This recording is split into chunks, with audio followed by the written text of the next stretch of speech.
Good evening, fellow Kenyans.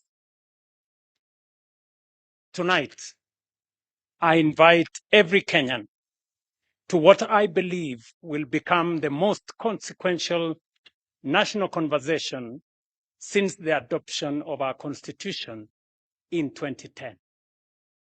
A national conversation about Kenya's development charter. This is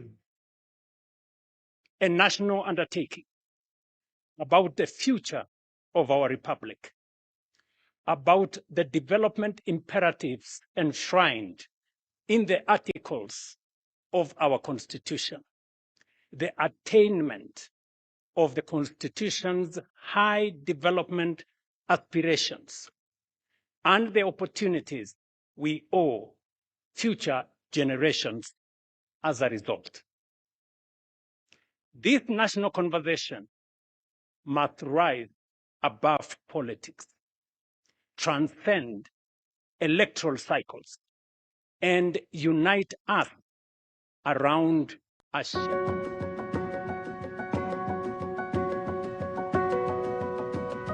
2030 shaped our national development priorities, informed public policy, catalyzed investments, and most importantly, inspired the promulgation of our new constitution. As Vision 2030 approaches its horizon, our responsibility is not simply to replace it with another government document or plan. Our responsibility is far greater under the 2010 Constitution. That is, to craft a new national development charter that gives effect to the development imperatives enshrined in the Constitution and to decide together what kind of Kenya we want to build over the next generation and beyond. That conversation belongs to each one of us and to all of us. But before we decide where we should go next, we must first reflect honestly on the journey we have traveled. Since our independence more than 6 decades ago, the world has witnessed 3 great waves of industrialization and economic transformation, and Kenya has stood at the threshold of each one of them.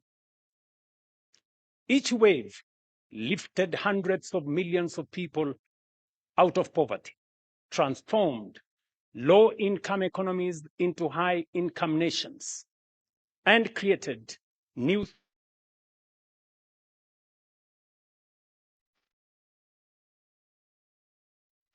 prosperity. The first unfolded between the 1960s and 80s.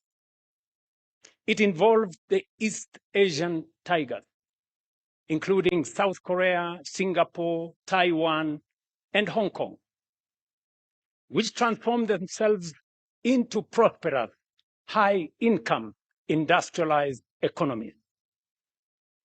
The second was in the late 1970s.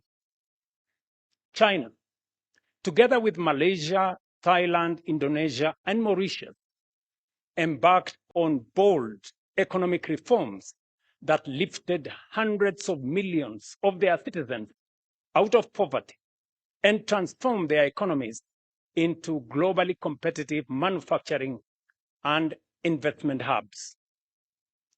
The third wave began